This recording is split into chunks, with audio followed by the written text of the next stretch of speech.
I now give the floor to the distinguished representative of St. Vincent and the Grenadines to introduce an address by the head of government. Thank you, Madam President. I have the honor to introduce the pre-recorded statement of Dr. the Honorable Ralph E. Gonsalves, Prime Minister of St. Vincent and the Grenadines. Prime Minister Gonsalves. Mr. President, Excellencies, distinguished delegates and friends. 75 years ago, our predecessors founded this noble institution as the primary international platform to promote dignity, security, and freedom for all. Crafted in the midst of seething political tensions and the immense human suffering wrought by preceding global wars, our United Nations has served humanity's most credible attempt at securing a peaceful and prosperous future for all nations and peoples. Yet, as we convene today against the backdrop of the COVID-19 pandemic, the likes of which we have not experienced in over a century, the future we want and we all rightfully deserve appears in grave jeopardy. Amidst the rising tides of climate change, the scourge of desertification and land degradation, including in the Sahel, the challenges to biodiversity, the social, political, and economic inequities of the global economy, and the unevenness and contradictions of a lopsided multilateral system in which the norms and rules are conveniently applied and upheld in favor of the powerful. Amidst all these things, the bellowing calls for global reform and a renewed multilateralism reverberate ever more loudly. We are indeed at an important crossroad. A well-functioning United Nations, fit for the purpose of safeguarding the bedrock principles of sovereignty, territorial integrity, and political independence of all states, while addressing the critical issues of our times, is urgently needed. Mr. President, COVID-19 has laid bare the indisputable fact that coordinated multilateral action to achieve the Sustainable Development Goals is the surest pathway to global peace and security. In our increasingly interconnected and hyper-globalized world, we protect ourselves when we safeguard our neighbors. Indeed, peace and security are the ideals of a collective identity molded through stable relationships. The urgent challenges of our times cannot be solved by building walls, nor can they be effectively addressed by retreating to a corner of nationalistic isolationism. We must build bridges. And we must stand shoulder to shoulder with our brothers and sisters throughout the world as we lift each other up from the feverish ashes of COVID-19. In this regard, St. Vincent and the Grenadines pays tribute to all frontline workers and first responders, our capeless heroes, whose selfless contributions and sacrifices have kept many of us safe throughout the pandemic. We also extend our sympathies to the many families who have endured suffering throughout this ordeal. We stand with you as you honor the memories of your loved ones. We must keep the faith and more. Mr. President, the simple truth is that the COVID-19 pandemic has brought about a profoundly altered condition of life, living, and production. None of the awesome challenges arising from this altered condition can be solved by incrementalism or minimalist pragmatism, which merely tinkers with the pre-existing global economy. To be sure, human ingenuity and science will produce a vaccine within the next few months or a year, and the COVID rate of infection, hospitalization, and deaths will come down globally. But haunting questions remain. Would the vaccine be available cheaply and universally to all peoples the world over? Or would its distribution be so skewed and across countries that there is likely to arise a deafening roar that only rich lives matter? The good intentions of our United Nations and its specialized agencies, such as the World Health Organization, may nibble away at the inequity of a skewed outcome, but their impacts are likely to be only marginal unless there is an enforceable, international rules-based compact between all countries and major pharmaceutical companies to deliver universally and affordably the fruits of science and human ingenuity. It cannot be the usual result of corporate profits ahead of people's lives, livelihoods, social solidarity, and security. Even if in this instance of COVID-19, the international community rises to the challenge and confirms that faith and good intentions without practical works is an illusion, would this be only an episodic response which leaves the pre-existing global order in place until the next and inevitable pandemic arises?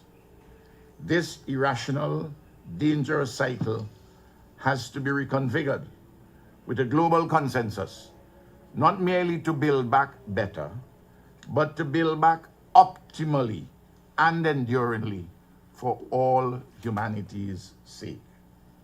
Fundamentally, Mr. President, the old order is passing away before our very eyes as a consequence of the pandemic.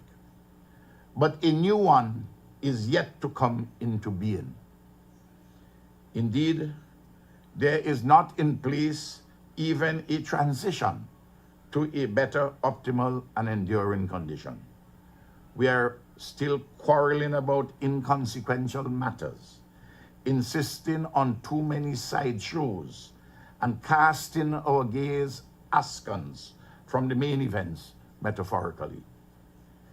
It is a truism repeatedly ignored by powerful nations globally and ruling classes in dominant countries that our central global challenges cannot be solved in isolation of each other or only on the terms of the powerful. Yet the old reflexes kick in, harming inevitably the strong and the weak, though not in equal measure. So we end up, metaphorically, with a proud man who is ignorant of that which he is most assured. Right reason and mature reflection teach that over the past 50 years of the dominant human civilization and its appending offshoots, there has been an explosion of individualism and freedom engendered by a huge enlargement of personal, financial, technological, and social spaces. Atomized individuals, and indeed atomized individualism. This has been elevated as the apotheosis of progress, and social solidarity has become frayed, tattered, and diminished as a public good. So along comes a pandemic, and the atomized individual has to rely on the prudent and collective good and the good behavior of his neighbors to stay healthy. This circle cannot be easily squared in an individualistic, dog-eat-dog social order. And metaphorically, all hell has broken loose. Thus, internally in our societies, we ought, in the current altered condition, to build a social individual, not an atomized one. This social individual necessarily has to be grounded in the requisite of social solidarity. Across nations too, we must initiate and build a fresh compact of enduring solidarity, as we in our Caribbean community CARICOM have done with much success despite a limitation of resources. Our United Nations and its specialized agencies are the locales for the construction of an ambitious, renewed global compact, not of world government, but of a genuine community of nations through a bona fide multilateralism grounded in international law. This is not merely a technical exercise, but a profoundly political one of the first order, in which this revitalized compact is efficaciously fashioned on the fertilized soil of genuine commitment among all nations. Let us thus lift humanity higher. In this regard, powerful states must roll back their unilateralist, unwholesome, and prejudicial constraints on weaker nations.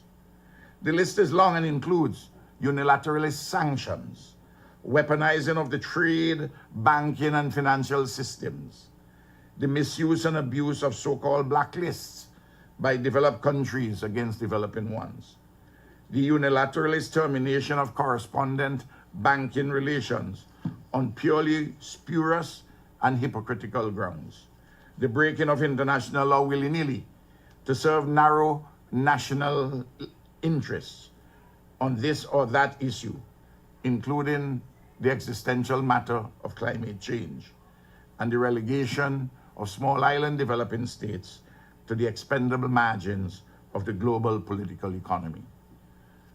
Mr. President, as a small island developing state, faced with an exceptional and unique admixture of existential circumstances, ranging from our inherent vulnerabilities as a small open economy with porous borders, to the legacies of underdevelopment left in the wake of European settler colonialism, native genocide, the enslavement of Africans, and the indentureship of Madeirans and Indians.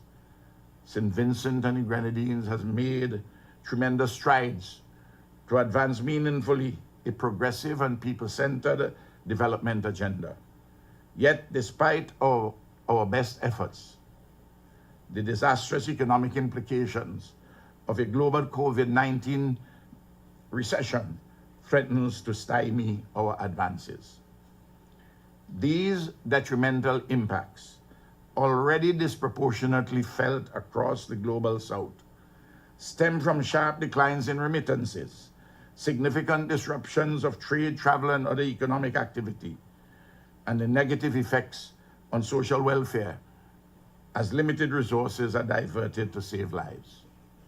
For small island developing states, without predictable and reliable financing through concessional loans, without scaled up development assistance, and flexible and innovative forms of debt relief, we risk falling further behind, unable to safeguard our human development agenda or provide necessary social protection to many of our people.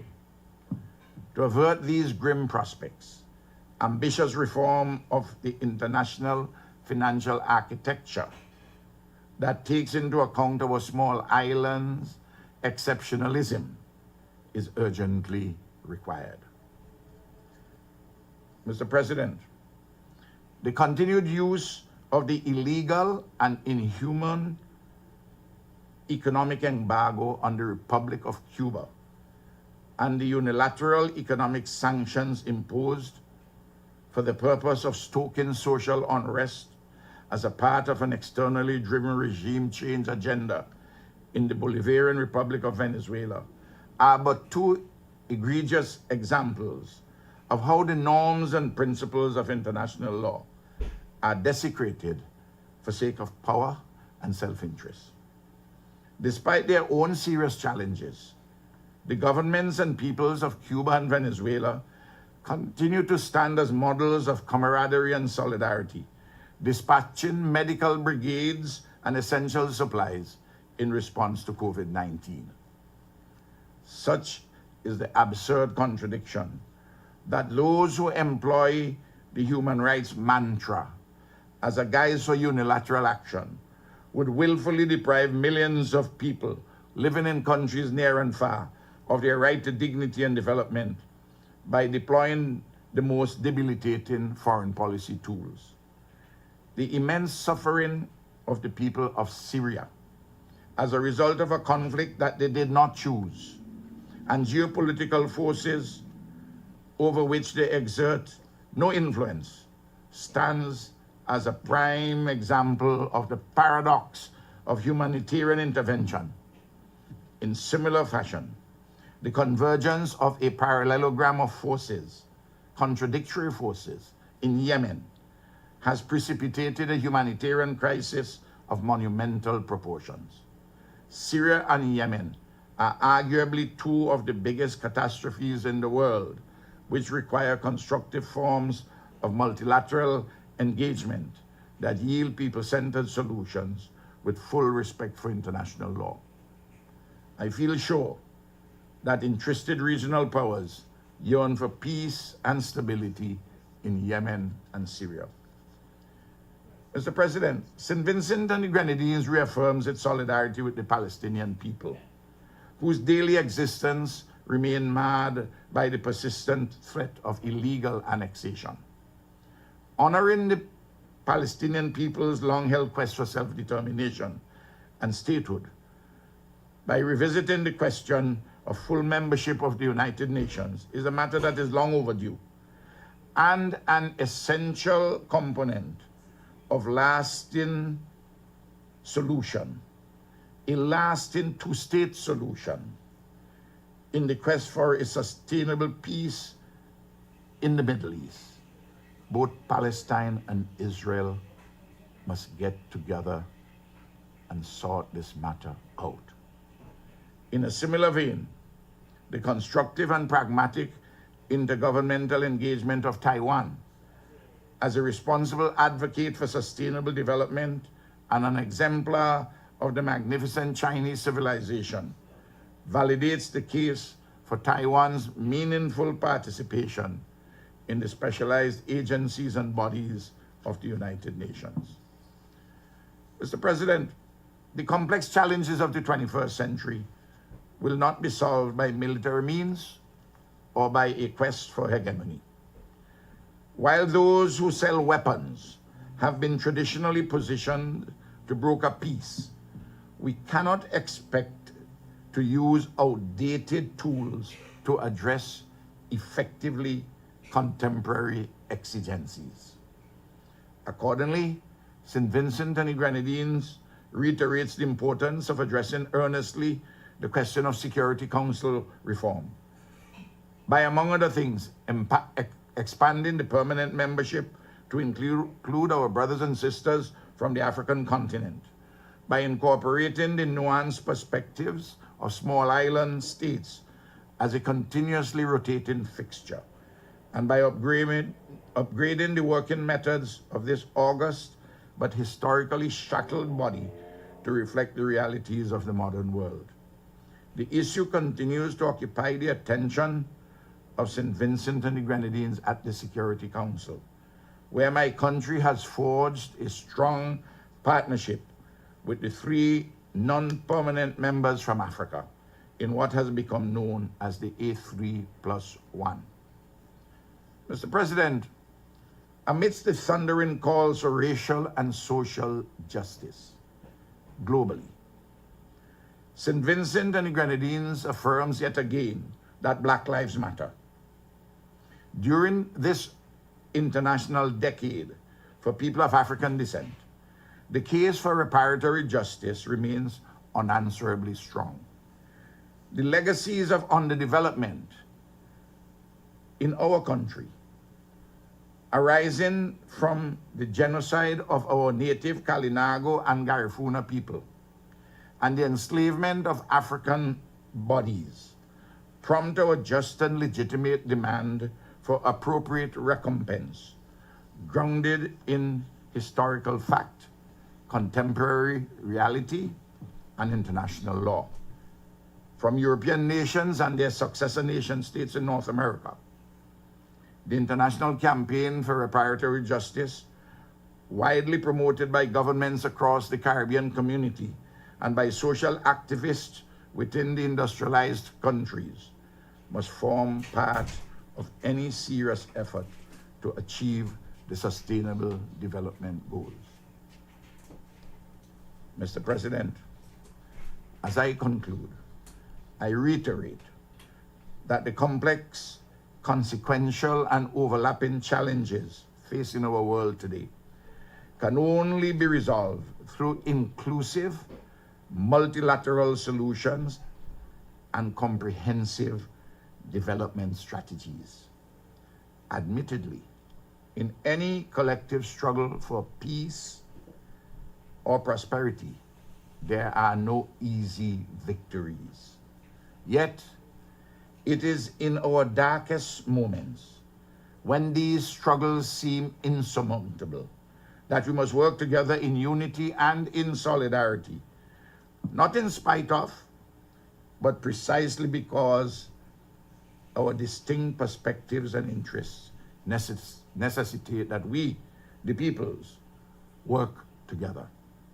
As we embark on a new decade of our collective journey, let us craft a more just and equitable world in which all nations and peoples participate meaningfully in measured apportionment of burden and benefit. I thank you.